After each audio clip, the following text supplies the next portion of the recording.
देखिए द्रौपदी मुर्मू जी माननीय है और राष्ट्रपति हैं, ये बात बिल्कुल ठीक बात है।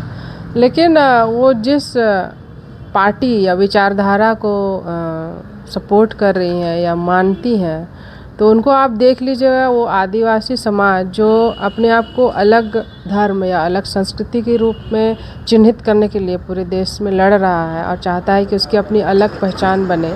वहीं पर हमारी जो राष्ट्रपति जी हैं वो कहीं न कहीं आदिवासी समाज को हिंदू बनाने की प्रक्रिया में लगे हुए हैं। तो आदिवासी समाज की ठीक है, वो जेनेटिकली आदिवासी ज़रूर है, इसमें कोई डाउट नहीं है। लेकिन अगर समाज की बात करें तो वो समाज से तो अलग है और वो कहीं न कहीं कन्वर्ट कर रही हैं आदिवासियों को हिंदू में। और हिंदू में अगर वो कन्वर्ट होते हैं तो निश्चित रूप से आदिवासियों को तो ब्राह्मण नहीं माना जाएगा, उनको तो शूद्र ही माना जाएगा। शूद्र ही माना जाता है, तभी तो आज हमारे झारखंड में इतनी आदिवासियों के साथ शोषण हो रहा है, अत्याचार हो रहा है या उनकी ज़मीनें लूटी जा रही हैं। तो शूद्र होने का ही नतीजा है। आप मान रहे हैं कि ये लूटने लायक लोग हैं, प्रताड़ित करने लायक लोग हैं। तो विचारधारा की बात है, वो भले ही वो जन्म से आदिवासी हैं, लेकिन विचारधारा वो एक कट्टरपंथी और संघी मानसिकता का नेतृत्व कर रही है। रजनी जी, ये बात ठीक है, मैं आपके दावे को काट नहीं रहा हूँ, पर एक बात तो सच है ना कि इसी संघी विचारधारा ने देश को पहली बार कोई ट्राइबल विमेन राष्ट्रपति के रूप में दिया है। जिन विचारधारा की आप बात कर रहे हैं सेकुलर जमात की, उन्होंने तो कभी ट्राइबल प्रेसिडेंट दिया नहीं देश को। बिल्कुल, इस बात के लिए देखिए कांग्रेस की हम आलोचना कर सकते हैं कि उन्होंने एक आदिवासी को कभी मौका नहीं दिया।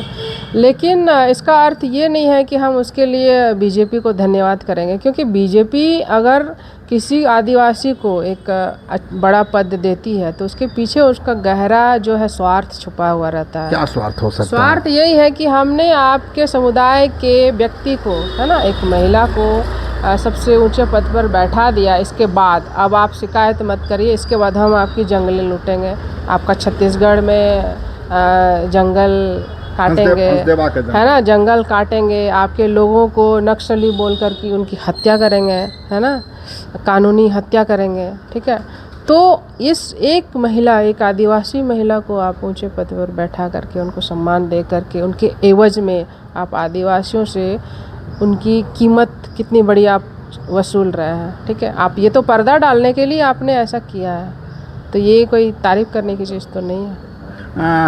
लेकिन इतना तो मानेंगे आपकी कि जिस तरह उन्हें उनका प्रोटोकॉल का पालन नहीं किया गया, दीदी वहाँ नहीं पहुँची कार्यक्रम में उन्हें रिसीव करने, यह तो कहीं ना कहीं प्रोटोकॉल का उल्लंघन तो था। एक राष्ट्रपति के रूप में उनसे तमाम मतभेद हो सकते हैं, लेकिन राष्ट्रपति की तो अपनी गरिमा होती है ना, दीदी को तो उसका सम्मान करना ही चाहिए था।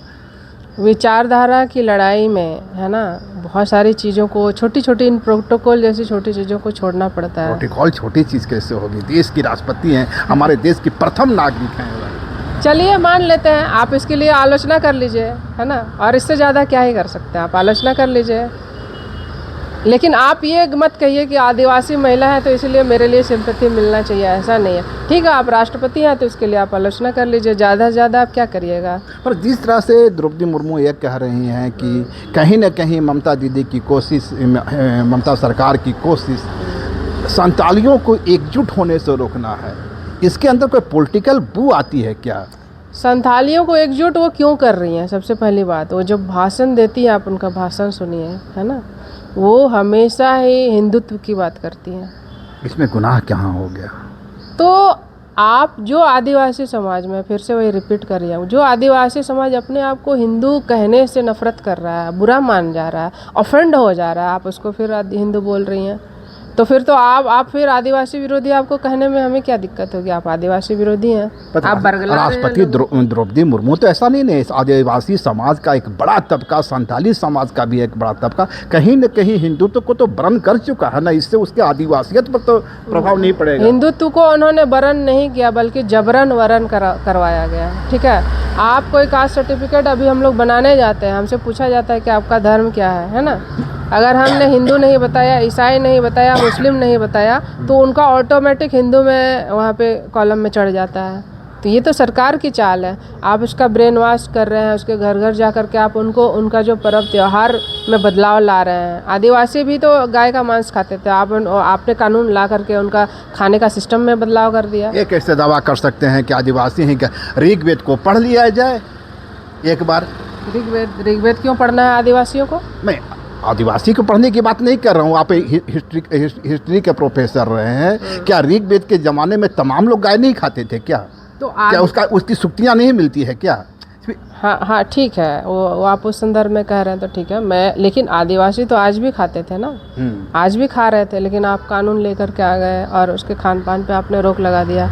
उनका स्वास्थ्य तो जो खाना उनको सस्ते में मिल रहा था, पौष्टिक खाना, प्रोटीन की मात्रा अधिक, जो भी, वो आपने उस पर बैन लगा दिया। वो तो गरीब है, उनकी ज़मीन जायदाद तो आप सब लूट के ले जा रहे हैं। वो गरीब है, उनको तो वो लोग तो कुपोषित हो गए हैं। नहीं, आपका कहने का निहार तो ये लग रहा है कि द्रौपदी मुर्मू आदिवासी हो सकती हैं, संथाल की बेटी हो सकती हैं, बाकी संथाल समाज का जो सरोकात हैं, जो मुद्दे हैं, जो उनकी चुनौतियां हैं, उनके साथ वे खड़ी नजर नहीं। जहाँ तक भीड़ की बात है, भीड़ को तो देखिए आप कुछ भी बोल करके बुलवा लेते हैं। बहुत बार पैसे दे करके बुलाया जाता है। बहुत लोगों को बुलाया जाता है कि चलिए हेलीकॉप्टर देखने के लिए चले जाओ। लोग क्योंकि गांव से निकल नहीं पाते हैं, तो इसी बहाने घर से बाहर निकलते हैं घूमने के लिए। आप आम पब्लिक का भीड़ में जाकर के इंटरव्यू लीजिए, उनको पता ही नहीं वो किस लिए आए हैं। तो भीड़ को किसी भी तरीके से बरगला करके आप इकट्ठा कर लेते हैं, तो आप ये नहीं कहिएगा कि बड़ा आदिवासी समुदाय उनके साथ है, ऐसा कुछ नहीं है।